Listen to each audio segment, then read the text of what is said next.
আজকে আমি আপনাদের জন্য অনেক পুরনো একটা লাউয়ের রেসিপি নিয়ে চলে এসেছি। এই রেসিপিটা খুব সাধারণ হলেও খেতে কিন্তু হয় ভীষণ সুন্দর। এর জন্য যেটা প্রয়োজন সেটা হচ্ছে লাউটা যতটা সম্ভব কচি রেখে নেওয়ার চেষ্টা করবেন। এখানে দেখুন আমি একটা লাউ নিয়েছি। লাউটাকে প্রথমে মাঝখান থেকে ঠিক এইভাবে কেটে নেব। আপনাদের যদি মনে হয় বটি দিয়ে কাটতে সুবিধে হচ্ছে বটি দিয়েও কেটে নিতে পারেন।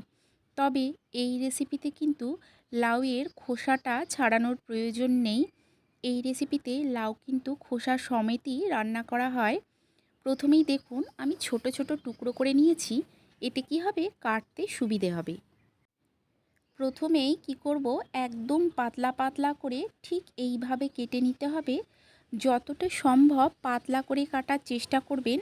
পাতলা করে কেটে নিলে তবেই কিন্তু এই রেসিপিতে খেতে বেশি ভালো লাগে। দেখুন আমি যতটা সম্ভব পাতলা করে কেটে নেওয়ার চেষ্টা করছি। প্রথমেই ঠিক এইভাবে টুকরো করে নিতে হবে। দিয়ে সমস্ত টুকরোগুলোকেই আমি এক জায়গায় করে নেব। এক জায়গায় করে নিয়ে একটা ছুরি দিয়ে ঠিক এইভাবে পাতলা পাতলা করে একদম মিহি যতটা সম্ভব কুচি করে কেটে নেওয়ার চেষ্টা করবেন। ঠিক যেই রকম লাউ ঘন্টর জন্য কাটা হয়, আমি যতটা সম্ভব মিহি কুচি করে কেটে নেওয়ার চেষ্টা করছি। দেখুন লাউগুলোকে ঠিক এই রকমভাবে কেটে নিতে হবে। লাউ তো অনেক রকমভাবেই খেয়েছেন। খুব সাধারণভাবে আগেকার দিনে খোসা সমেত এই যে লাউয়ের রেসিপিটা, এটা কিন্তু ভাত রুটি দুটো দিয়েই খেতে কিন্তু ভীষণ ভালো লাগে। আমি এটাকে ছুরি দিয়ে কেটে নিচ্ছি। আপনারা যদি মনে করেন যে বটি দিয়ে কাটতে সুবিধে হবে, তাহলে আপনারা বটি দিয়েও কেটে নিতে পারেন।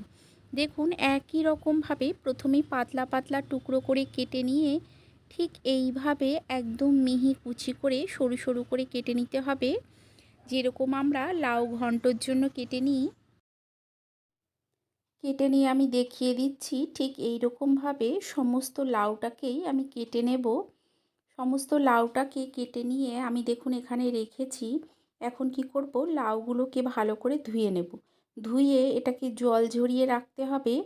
এখানে দেখুন আমি লাউগুলোকে ভালো করে ধুয়ে একটা ঝাঁঝরির মধ্যে জল ঝরিয়ে রেখে দিয়েছি। এটার জলটা কিছুটা ঝরে যাক, লাউয়ে এমনিতেও প্রচুর জল থাকে। এখানে দেখুন আমি একটা কড়াই বসিয়ে দিয়েছি, এতে দিয়ে দিলাম কিছুটা সর্ষের তেল। ফোড়নে দিচ্ছি এখানে কালো জিরে, আর দিয়ে দেব কয়েকটা চিড়ে নেওয়া কাঁচা লঙ্কা। কালো জিরে আর কাঁচা লঙ্কাটাকে কয়েক সেকেন্ড ভেজে নিতে হবে, যতক্ষণ না এর থেকে সুন্দর গন্ধ বেরোচ্ছে। যখন একটা সুন্দর গন্ধ বেরোতে শুরু করবে তখন দিয়ে দিচ্ছি দেখুন লাউটা। সমস্ত লাউটাকেই একেবারে দিয়ে নেব। সব লাউটাকে একেবারে দিয়ে নিয়ে দিয়ে দিচ্ছি দেখুন লবণ, আর দিয়ে দেব হলুদ। লবণ আর হলুদ দিয়ে এটাকে খুব ভালো করে প্রথমে মিশিয়ে নিতে হবে। লাউতে প্রচুর পরিমাণে জল থাকে। কিছুক্ষণ ঢাকা দিলেই দেখবেন যে কতটা জল বের হচ্ছে। আলাদা করে কিন্তু লাউতে জল দেওয়ার প্রয়োজন হয় না। দেখুন লবণ আর হলুদ দিয়ে মিশিয়ে নিয়ে আমি ঢাকা দিয়ে এটাকে কিছুক্ষণ হতে দেব। অল্প কিছুক্ষণ পর আমি ঢাকাটা তুলে নিচ্ছি, আপনাদের দেখিয়ে দিচ্ছি যে কতটা জল বের হয়েছে। দেখুন লাউ থেকে কিন্তু বেশ অনেকটাই জল বের হয়েছে। এতেই কিন্তু পুরো লাউটা তৈরি হয়ে যাবে। এখানে দেখুন আমি দিয়ে দিচ্ছি অল্প একটু লঙ্কার গুঁড়ো। তবে লঙ্কার গুঁড়োটা না দিলেও কিন্তু কোনো অসুবিধে নেই। যদি মনে করেন যে লঙ্কার গুঁড়োটা দেবেন না, সেক্ষেত্রে আপনারা এটা নাও দিতে পারেন। না দিলেও কিন্তু এর স্বাদের কোনো পার্থক্য আসবে না। দেখুন লঙ্কার গুঁড়োর সঙ্গে মিশিয়ে আমি এটাকে হতে দিচ্ছি। এই রান্নাতে একেবারেই মশলার ব্যবহার হয় না। কিছুক্ষণ জলটাকে আমি টানিয়ে নিয়েছি। এখন এতে দিয়ে দেব মিষ্টির জন্য আমি বাতাসা। এখানে আমি দুটো বাতাসা দিচ্ছি, এর জায়গায় আপনারা চিনিও দিতে পারেন। বাতাসাটা দিয়ে ভালো করে মিশিয়ে নিচ্ছি। যেহেতু নিরামিষ তরকারি, মিষ্টিটা দেবেন, খেতে ভালো লাগবে। এই জলটা কিন্তু গ্যাসের ফ্লেমটা মিডিয়ামে করে পুরোটা টানিয়ে নিতে হবে। আপনাদের যদি এই রেসিপিটা ভালো লেগে থাকে, লাইক করে দেবেন, শেয়ার করে দেবেন, কমেন্ট করে জানাবেন যে কেমন লাগলো।